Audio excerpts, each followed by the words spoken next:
जमात इस्लामी के छठे अमीर का इंतखाब हो चुका है। हाफिज नईमुर रहमान जमात इस्लामी के छठे अमीर मुंतखब हो चुके हैं।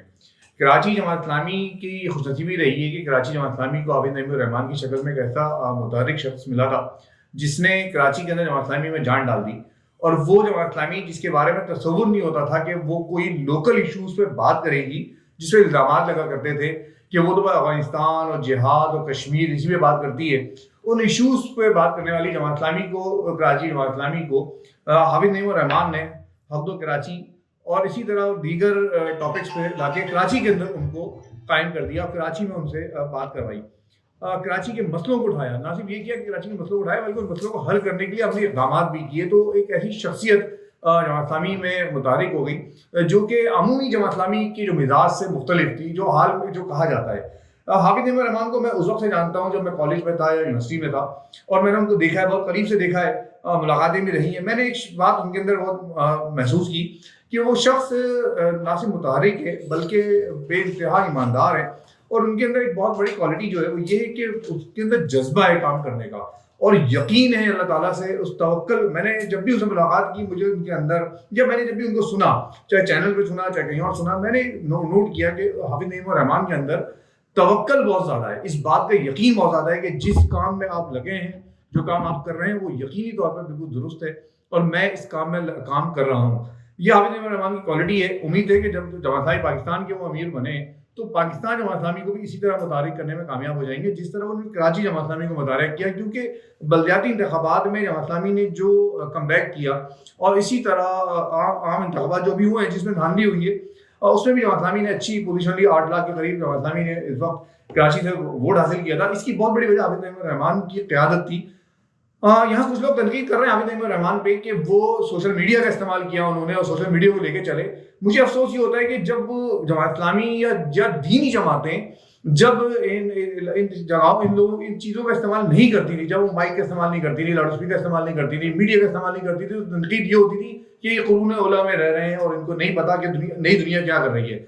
और जब ये लोग इसका इस्तेमाल कर रहे हैं तो अब ये तनकीद की जा रही है कि तुम इसको अपना इस्तेमाल, तुमको बहुत जदीद होते जा रहे हो, तुम इसका इस्तेमाल कर रहे हो। हम मुसलसल तनकीद के माहौल में रहने के आदी हो गए हैं और शायद हमारा मकसद ये हो गया है कि हम मुसलसल किसी और पे तनकीद करके ये बात जताएं कि हमारा कोई ताल्लुक नहीं है इससे, हम तनकीद करेंगे। तो हाफिज नईमुर रहमान बहरहाल एक उम्मीद बनी है पाकिस्तान के अंदर।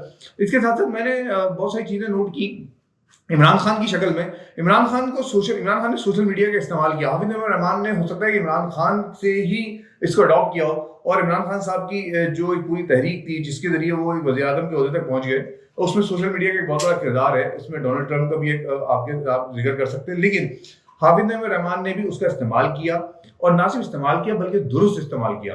फिर जमात इस्लामी पे एक बहुत बड़ी तनकीद हमेशा से रही है कि जमात इस्लामी अपने माहौल से बाहर नहीं निकलती है, उसी के अंदर घूमती रहती है, कुएं के मेंढक की तरह रहती है। और ये हकीकत भी रही है। जमात इस्लामी एक बहुत वक्त तक ये रहा है कि अगर कोई रुकन है तो उसके रुकन या कारकुन है, वो उससे दायरे से बाहर नहीं आते, वो मोहल्ले वालों से मिलते नहीं थे, वो कोने गलियों में बैठा नहीं करते थे।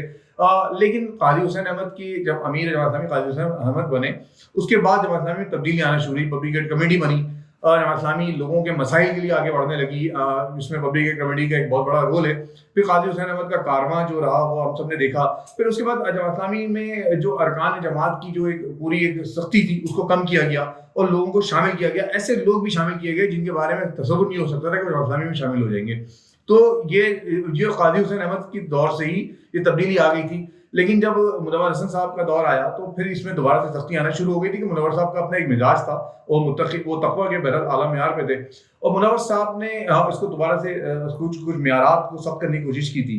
लेकिन जब सिराजुल हक साहब आए, सिराजुल हक साहब ने, चूंकि सिराज साहब एक बहुत ही मुतहर्रिक आदमी यकीनन है, सिराज साहब ने सियासी आदमी है, हिकमत सिराज साहब के अंदर बहुत ज़्यादा है और सिराज साहब ने इस हिकमत के तहत जमात इस्लामी को लेकर आगे बढ़े। लोग सियासी बसीरत का भी मुजाहरा किया। कहीं आप नवाबजादा नसरुल्लाह खान का लगाया गया कि आप नवाबजादा नसरुल्लाह खान बनने जा रहे हैं। जब दो जमातों के दरमियान, जब फौज और पीडीआई के दरमियान जब क्लैश हो रहा था, उसको पैचअप कराने की कोशिश कर रहे थे सिराज साहब। तो एक जो कौमी लीडर होता है उसकी जिम्मेदारी यही होती है कि वो कौमी तौर पर बात करे, कौमी सोच लेके चले। तो सिराज साहब का अपना एक किरदार था।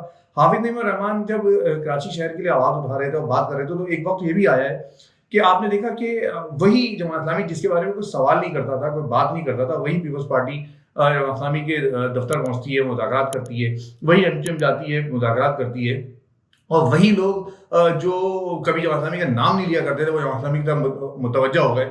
پھر ایک بہت بڑی تبدیلی جو کی، اور میرا خیال ہے کہ بہت اچھی تبدیلی تھی، کہ جماعت اسلامی نے بنو قابل جیسا، حافظ نعیم الرحمان کا ویژن تھا یا بہرحال جس کا بھی تھا، بنو قابل جیسا ایک پورا ایک شروع کیا سلسلہ، اس میں مختلف ایکٹرز کو بھی لے کر آئے، مختلف لوگوں کو لے کر آئے۔ اب لوگوں کی تنقید کا ایک دوسرا زاویہ ہے کہ آپ ایک دینی جماعت ہیں، آپ ایکٹرز کو لے کر آ گئے۔ کل تک میں جانتا ہوں ایسے لوگوں کو جو 10 سال 12 سال پہلے یہ تنقید کیا کرتے تھے کہ آپ تو اپنے ساتھ کسی کو شامل ہی نہیں کر سکتے، مطلب آپ ان کو مسلمان نہیں سمجھتے کیا؟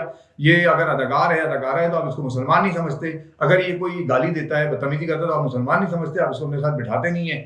آج جب وہ مسلمان سمجھتے ہو، لے کر آتے ہیں، تو آپ تنقید کرتے کہ آپ اداکاروں کو لے کر آ رہے ہیں۔ ہمیں نکلنا پڑے گا، اس مزاج سے باہر آنا پڑے گا کہ ہم محض اس وجہ سے تنقید کریں کہ یار میری ریٹنگ بڑھ جائے یا میں آگے بڑھ جاؤں، مجھے اس تنقید سے باہر آنا پڑے گا۔ حافظ نعیم الرحمان ہوں یا پاکستان کی اور دیگر جماعتوں میں شاہد خاقان عباسی صاحب کا نام خاص طور پر لینا چاہتا ہوں، میں دیگر بہت نام ابھی یاد نہیں آ رہے مجھے، جیسے وزیر خزانہ ہمارے مسلم لیگ کے تھے، اس طرح کا جو نام ہے، یہ لوگ ایسے لوگ ہیں جو سلجھے ہوئے لوگ ہیں، جو پاکستان کو مشکلات سے نکال سکتے ہیں۔ اگر یہ لوگ مل جاتے ہیں، بیٹھ جاتے ہیں اور یہ ذہن بن جاتے ہیں تو بہت کچھ کر سکتے ہیں۔ حافظ نعیم الرحمان NID سے پاس ہیں، انجینئر ہیں، اور ایک بڑی زبردست ان کی گرپ ہے، اردو ادب پہ گرپ ہے، ان کی قرت پہ گرپ ہے، اور اس کے ساتھ ساتھ ان کا، میں نے جب بھی ان کا انٹرویو سنا، ان کے اندر بہت زیادہ تقویٰ نظر آیا ہے مجھے امید ہے کہ وہ جس طرح جماعت اسلامی کراچی کو متحرک کر گئے، وہ اسی طرح جماعت اسلامی پاکستان کو نہ صرف متحرک کریں گے بلکہ پاکستان کے اندر ایک نئی سوچ پیدا کریں گے۔ دوسرا مسئلہ یہ کہ حافظ نعیم الرحمان چونکہ ایک مزاحمتی آدمی ہے، مزاحمتی شخصیت کے آدمی ہے، وہ مزاحمت کرتے ہیں، وہ جدوجہد پہ یقین رکھتے ہیں، وہ آگے بڑھتے ہیں۔ تو اس سے محسوس یہ ہوتا ہے کہ جب وہ پاکستان کی سیاست میں قدم رکھیں گے تو مزاحمتی تحریک میں اضافہ ہوگا، اور اس اضافے کی صورت میں جماعت اسلامی کو تو جہاں اسپیس ملے گا، لیکن بہرحال ساتھ ساتھ عوام کو بھی کہیں نہ کہیں فائدہ پہنچے گا۔ ہم امید کرتے ہیں کہ حافظ نعیم الرحمان کی شکل میں پاکستان کو فائدہ پہنچے گا، اور پاکستان کے قومی سیاست میں ایک اچھا اضافہ ہوگا۔ اللہ تعالیٰ سے دعا ہے کہ اللہ تعالیٰ ہم لوگوں کو بھی صحیح فیصلہ کرنے کی اور صحیح بات کرنے کی توفیق عطا فرمائے، اور ایسے لوگوں کو اس کا ساتھ دینے کی توفیق عطا فرمائے جو کہ واقعتاً اس ملک کے لیے اور اس شہر کے لیے، شہر کراچی کے لیے کچھ کر رہے ہیں۔ اللہ تعالیٰ سے دعا ہے کہ اللہ تعالیٰ ہمیں بھی حق بولنے اور حق کہنے کی طاقت عطا فرمائے۔